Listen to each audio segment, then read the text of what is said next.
electric flux and Gauss law. This is the third and the last part of electric field quick review section, as we have discussed the previous two parts, and now this is the third and the last part. Come to electric flux. Electric flux, the word flux has got a synonym, flow, right? Quantitatively, electric flux denoted by phi is defined as the dot product of a uniform electric field that we are considering passing through a reference area A, and over here I am even considering A as the vector entity. So what is the direction of the area vector? It is always the normal drawn outwards, right? So this is how we define the direction of area vector. Means, in case, I must explain it here, if this is the area that we are considering in the form of a plane, then this is the normal vector, even this can be the normal vector, right? Okay, so it is the normal vector drawn outwards from the reference area. Now, depending upon the situations and conditions, we will use a defined direction which we will discuss later on, right? So this is the basic expression of electric flux, which is the dot product of electric field vector, provided it is the uniform electric field for the given area A, and it can be written as EA cos theta, right? So generally the electric field cannot be considered throughout uniform for a very big area. So in the more general notation, we will write electric flux as the integral of E dot dA.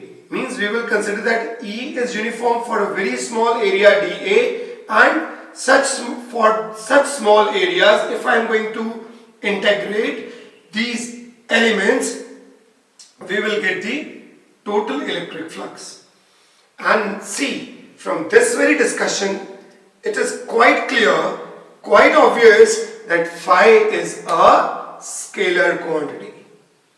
Dot product, so clear, it is a scalar quantity, right? So phi is algebraically added, and it's a scalar quantity. So, and it is represented as the dot product. Generally, it is given by this, which we have to consider, right? And going along with this, if we talk about the flux, say for a closed surface, means say there is a cylinder, right? And this is the direction of electric field for this closed surface. A complete closed surface means cylindrical surface. I have drawn here just for the sake of example. Otherwise, it's a very common element, but still I am explaining it. A cylindrical element, and the electric field is passing like this in this direction, right? So, what is the electric flux associated with this element? Obviously, there is one this surface, another this surface, and for this surface the normal vector drawn will be outwards. For this surface the normal vector drawn will be outwards. This is N1, this is N2, and for the curved surface of the cylinder, the normal vectors are drawn like this, that is N3. Okay, for any kind of curved surface, it is radially outwards if I am going to draw it in the three-dimensional way. So I can draw it like this, I can draw it like this for this cross-sectional surface, draw it like this for this cross-sectional surface. Now, see what is happening. Here, the E is in this direction. Here, the E is in this direction. So if in case I am going to have the dot product here, so what I am going to get? It is E1 dot A for section 1. So I must write it as phi 1, which is E, not E1, it's E, and A1, it is E A1 cos 180, so it is minus E A1. A1 is the magnitude of this region. Even this region has got the magnitude A1, they are same in the value. So it is minus E A1. For phi 2, it is E dot, again the value is E1, so I am going to write the vector same as A1. So to make it a little more easy, let's say it is A2, but the A2 has got magnitude equal to A1. So it is E dot A2, so it is E A2 cos 0 degrees, so it is E A2, but A2 is equal to A1, so therefore it is equal to E A1, and sign is plus. Right, now if we are going to summate or total flux, then it will be 0, minus and plus, because this is already 0. For N3 the flux has to be 0. Okay, phi 3, let me tell you, it is E dot A3. So it is E A3.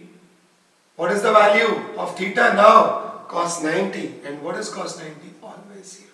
So this flux value is always going to be 0, which is coming out from the curved side, and these two in total will become 0. So I can say that the electric flux, total electric flux passing through a closed surface will always taken to be 0. So this is something that we have generated from this particular concept, from this particular theorem. I hope this point is clear to you guys, and now we'll move on to the Gauss's law. Now let us discuss this Gauss's law. Now what exactly is the Gauss's law? It states that the total electric flux emanating out of a closed surface, the total electric flux emanating out of a closed surface is proportional to the charges enclosed by the surface. Say Q1, this is Q2, and this is Q3. I just have taken a closed surface and enclosed certain amount of charges in this closed surface. So total electric flux passing out of this closed surface is proportional to sum of all the charges enclosed by this surface, and I approaches from 1 to n. In this case I have just shown 3 charges, otherwise the charges can be from 1 to any number, right? And how can I exactly represent this into the expression of Gauss's law? This is total electric flux, and I am talking about closed surface. So this is the closed surface. Electric flux is E dot dA or ds. We have already studied. It is equal to, now proportionality has been changed to equal to, that is charges enclosed divided by epsilon naught. Right. So this is how we express the Gauss's law in terms of the quantitative value of the Gauss's law, that closed surface integral of E with respect to a surface area dA is equal to Q enclosed divided by epsilon naught. In this case, since I have divided by epsilon naught, means I am considering that these charges are present in air as a medium. Suppose these charges are present in any other medium, so obviously this will be modified, and I'll write here epsilon r into epsilon naught, and rest will remain the same, that is E dot dA. Right. So there are so many things attached with it. The solid angle, how exactly solid angle is going to affect the expression, the proof of the Gauss's law, and many other such things which are directly or indirectly involved with Gauss's law that you might have studied in your boards in the board based classes. I'm not going to explain much of it. For the insight, you really have to go through the details through your regular sections, but since I am here to just work out the quick review, so I am just writing the statement here. Now, the applications of Gauss's law, that is again you might have done, but a bit of it in the quicker way. Let me just write it here. That is, when we are going to find out the electric field at any point on the surface of a spherically charged on a spherical shell having charge Q. So suppose there is a spherical shell. Shell means there is air inside, there is air outside, and this is just the just like a football. There is a air inside the football and air outside the football, and there is a covering. So this is the metallic covering, and the charge Q is spread over this conducting shell, and we have to find out the electric field intensity at this point having radius r. This we have done. What is the electric field at this point? Say Q. What is the odd? Say M, because we should not confuse this with this Q. And electric field at any point inside the shell. So this is what we have already done. How to use the Gauss's law. We normally draw a Gaussian surface covering that point. We draw a Gaussian surface covering that point and that body. So this is all we have done. We will draw the Gaussian surface here also, and we'll see how much charge we have enclosed within this Gaussian surface. If we are going to complete it somewhat like this, right? This is what you have done in your general and regular classes. Similarly, there is a linear charge conductor, and you have to find out the electric field at any point P near this conductor. Again, you have to consider imaginary surface. Say it is cylindrical, and you are going to get the value. Say this radius, this distance is A. It means the radius of the cylinder will become A, and you will get the value lambda by 2 pi epsilon naught into A.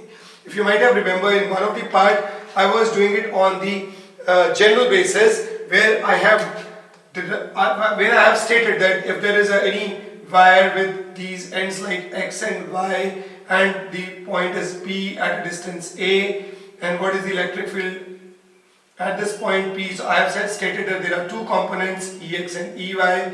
Because that wire is of defined length, this wire is of infinite length, then wrongly I have written here 2 pi epsilon naught into A, and then sine phi 1 plus sine phi 2, you might have seen that, and then I have given the correction even here, replace 2 by 4. So in that case, if you remember, when we have discussed that if the wire becomes infinite, over here it is 4, and say phi 1 plus phi 2 is 90 degrees, so it will become 2, and 2 cancels with this 4, it will become 2, and thus the result is 2 here.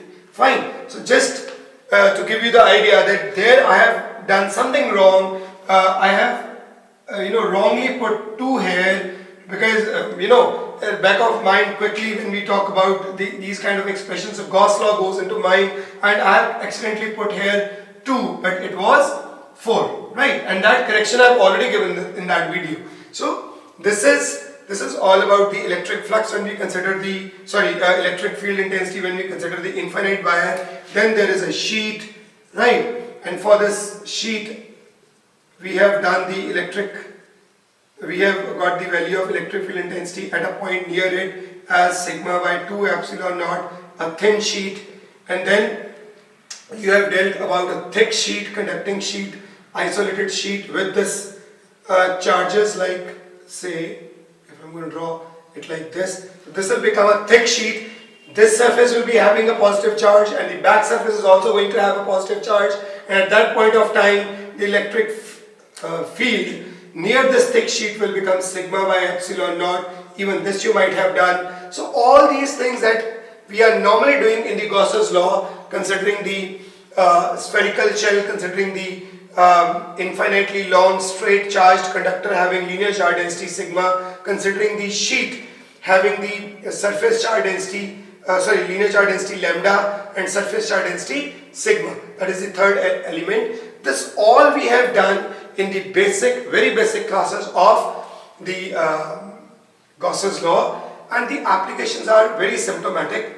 Just I am now going to convert in the upcoming sections these all articles into the higher order numericals, and that is going to be very interesting, that is going to be very important. Every numerical has got a zest. We'll be discussing the cavities involved in it, we'll be discussing the other superposition elements involved in it. It is going to be amazing, guys. So let me assure you, these are the basic things. I am not going to waste much of your time in just going through the reviews, because this you have done in your regular classes, but surely we'll be discussing the higher order numericals on the, bang on edge the moment we are going to do it. Thanks a lot. Thanks for attending this session. Take care.